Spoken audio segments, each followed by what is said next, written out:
Hello YouTube, I'm back again with another video. I'm finally back with a actual Yu-Gi-Oh deck profile this time. I know it's been a while. I was, sticking with Dragon Ball, especially since all my friends are playing it now. More like I get to, play this a lot more. So I was really intrigued by the game. As with Yu-Gi-Oh, I only had like a couple friends playing it. So yeah, now that the new list dropped, I've decided to cut down to 2 decks, sticking with Burning Abyss as you can see, and with Heroes. As soon as I get the cards I need for heroes, I'll show you the profile. Although the hero deck is more of a fun deck, I'm still gonna try making it. But yeah, so BA is gonna be my main competitive deck. So I decided to take apart the other stuff, which was like Senju, DDD, Fire Kings. For sure took apart Pendulum a while ago because I wasn't trying to buy Electromite back then. But yeah, so I'm gonna be sticking with BA as my main competitive deck. So here's my list.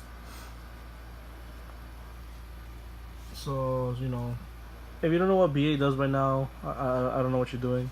So one Barbar, one Seer, one Cowcab, one Libic, one Alec. I actually finally decided to cut down to one Alec so I could play the 3 Farfa.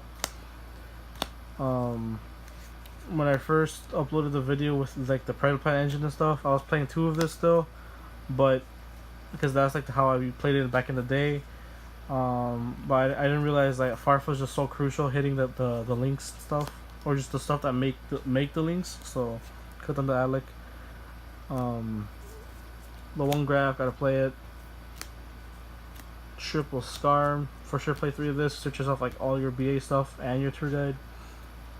And the one Rubik. So this is basic BA lineup. The only one I'd change the ratio on would be the Libic. Maybe bump it up to 2. I'd have to see. But right now the one's working like fine. This deck is pretty consistent. One BLS. I'm missing a few cards. BLS is one of them. I have like one copy, but I'm tempted of playing 3 or just 2. I'd have to see, because BLS is a very good card. That people don't expect anymore. If you drop this with like a Dante, a Beatrice, and like a Link, it should be game. So this card's really good. One Snow, one's just perfect because you could send it off with your Foolish or off your Beatrice. If you play multiples, it's a higher risk of drawing it and it's dead in your hand. I do main deck Twisters, so Twin Twisters, so you can just ditch it. But you'd rather like mill this off of something. So I feel like the one's just fine.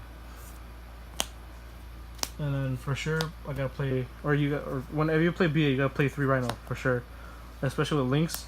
So this makes it where all your BAs don't die if there's another non-BA monster on field.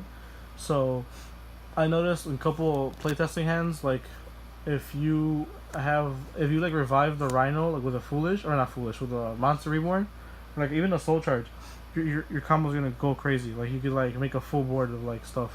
Not like crazy like Goki or whatever, but like it's enough to go for game. But yeah, so for sure 3 Rhino, and also it's part of the opening combo with Beatrice and Underclock. So for sure 3 of that.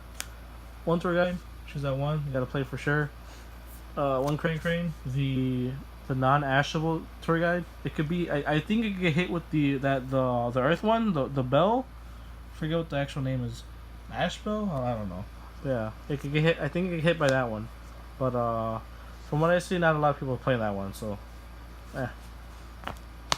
that's it for the supporting stuff. Now for like the hand traps, double Ash Blossom, triple Ghost Ogre, and triple Effect Failure. So this is for, was it Altergeist? It's like the only hand trap that actually hurts him. And also it stops Electromite. You gotta stop it, and random other things. Also, if you somehow do a mirror match, if you Valor the Rhino, that could also hurt him as well. Ghost Ogre to hit like diagrams, scales, whatever you want to hit. Decent card. Ash Blossom stops everything. Still haven't gotten the third one. It's, Ash is still worth money.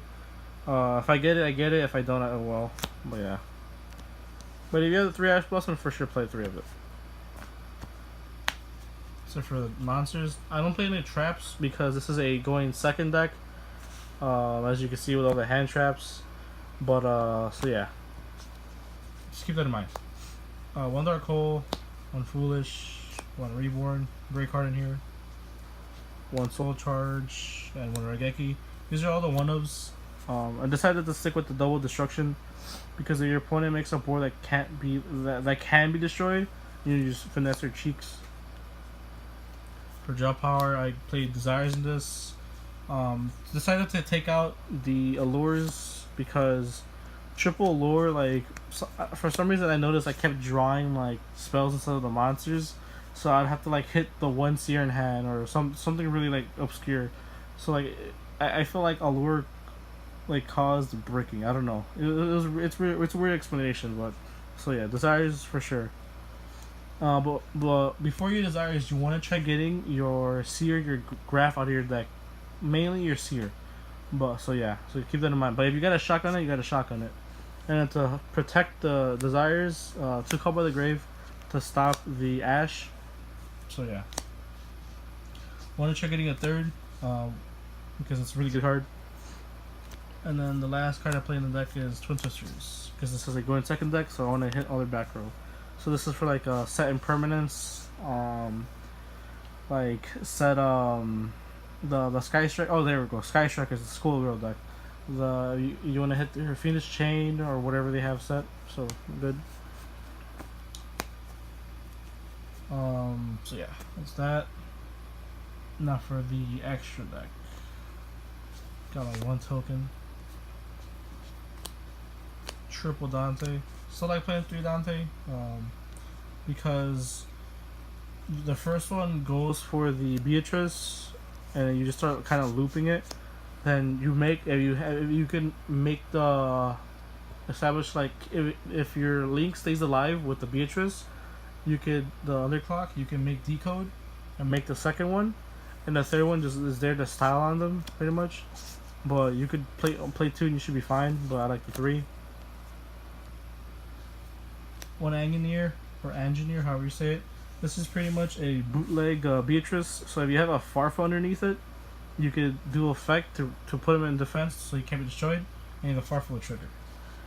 1 Giga Brilliant. This is a placeholder. This is supposed to be DDD Stone King Larry, I think it's called. It's an out to Borreload. Don't have it, can't find it, so just I left this thing in there. 1 Grand Pulse, hit back row, big wall. 1 Break Sword, pop stuff, and helps clear up your board. I remember like one test and I just like went off. It was like a decode, underclock pointed this way. This I popped something else. It was crazy.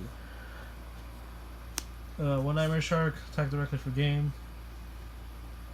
Ask Golem, swing over stuff. 1 Beatrice for my last XYZ, you know, gotta play her.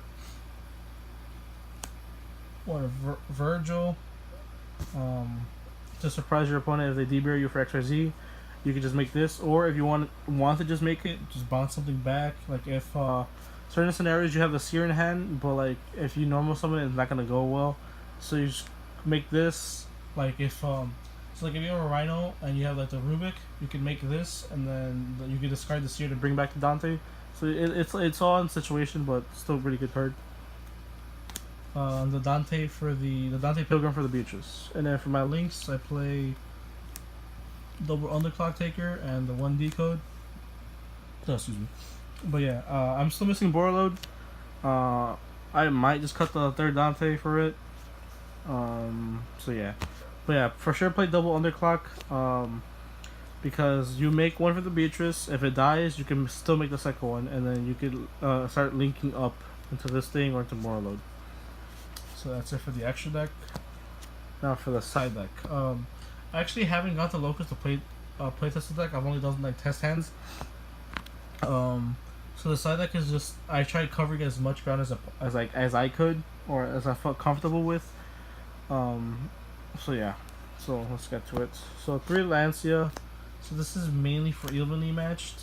You could also use it against Call by the Grave because Call by the Grave doesn't vanish for as cost. so you can still do this and then it just fizzles out because it can't resolve. But mainly for evenly match because you don't want to get your stuff banished. And you could also use it against the trap for what's it called, for I think you can use it against the trap for Trickster. I'm not too sure. But yeah, it's mainly for evenly match. 2 Chalice, kind of uses more like a Fiendish Chain type of thing. Or if you're just going second, you want to make sure you're safe. Chalice something to go off. Triple anti-spell, Pendulum, and anything else I see fit. 3D barrier. This is for Pendulum as well. So yeah. Imperial Order. This is for anything that relies heavily on spells, aka Sky Strikers, and True Draco. So really good card.